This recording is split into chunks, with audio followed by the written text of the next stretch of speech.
Hola a todos.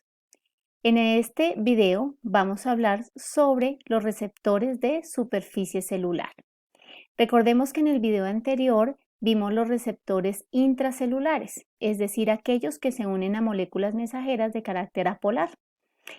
En esta oportunidad, las moléculas mensajeras son de carácter polar, por lo tanto no pueden ingresar al interior de la célula y necesitan entonces receptores de superficie o de membrana celular. Esos receptores a su vez se pueden dividir en dos tipos, los intrínsecos y los extrínsecos. En este video nos vamos a dedicar a hablar de los intrínsecos. En este primer ejemplo que tenemos acá, encontramos una proteína transmembrana, esta figura azul, esta figura amarilla representa la membrana plasmática. Entonces la proteína claramente está atravesando la membrana, tiene dos cavidades o dos estructuras, una de tipo extracelular y otra de tipo intracelular. Bueno, y la zona transmembranal, por supuesto. En este caso, esta figura roja nos va a representar la molécula mensajera de carácter polar, que también recuerden que denominamos el ligando, como toda molécula que se une a un receptor. El ligando entonces se une a la zona receptora de la proteína y la proteína inmediatamente se da esta unión en la parte intracelular activa.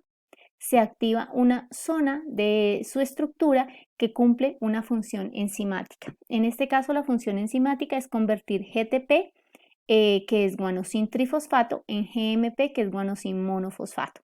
La proteína se llama la guanilato ciclasa.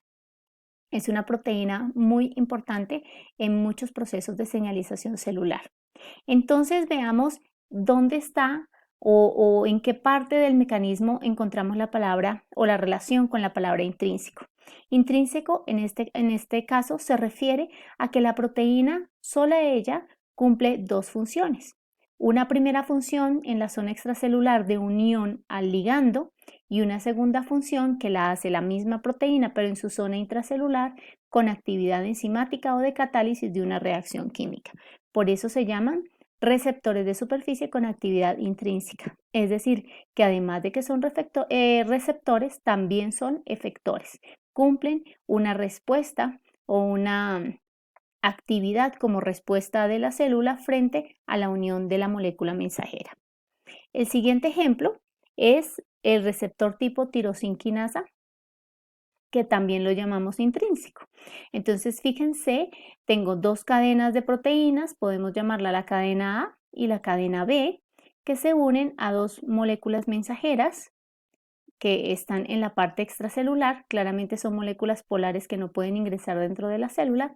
Una vez se unen los ligandos, las dos cadenas se juntan y se activa en la zona intracelular la parte de la proteína que tiene actividad enzimática. En este caso, la actividad enzimática está asociada a adicionar grupos fosfato. Fíjense que estamos viendo que aparecen unos grupos fosfato en la parte intracelular de la proteína. Esta acción se denomina en bioquímica quinasa. Siempre que veamos esta palabra que dice quinasa, significa que la enzima tiene la función de adicionar grupos fosfato a alguna molécula sobre la cual actúa la enzima. ¿De dónde provienen esos grupos fosfato? Claramente del consumo o la hidrólisis de ATP. Una vez están esos grupos fosfato en la parte intracelular, seguramente hacia adentro de la célula continuarán una serie de reacciones enzimáticas que suelen conocerse como cascadas de señalización intracelular. Pero fíjense acá que la función sigue siendo de orden intrínseca. En la parte extracelular, la subunidad de la proteína que tiene función receptora y en la parte intracelular, la función enzimática o efectora. Y el último ejemplo, que también ya habíamos visto en algún otro video, es el caso de los canales iónicos ionotrópicos. El ligando o molécula mensajera se une en la parte extracelular del receptor y esto desencadena una respuesta. La respuesta es abrir un canal que permita el flujo de iones. En este caso también es un receptor de tipo intrínseco, ya que cumple dos funciones, la función de ser receptor y la función de ser canal iónico. ¿Quién cumple las dos funciones? La misma proteína transmembrana. Por eso los llamamos intrínsecos. Muy bien, espero que haya quedado entendido y puedan utilizar estos ejemplos como aplicación en muchos casos de señalización celular que estén relacionados con receptores de superficie de membrana que además son de carácter intrínseco.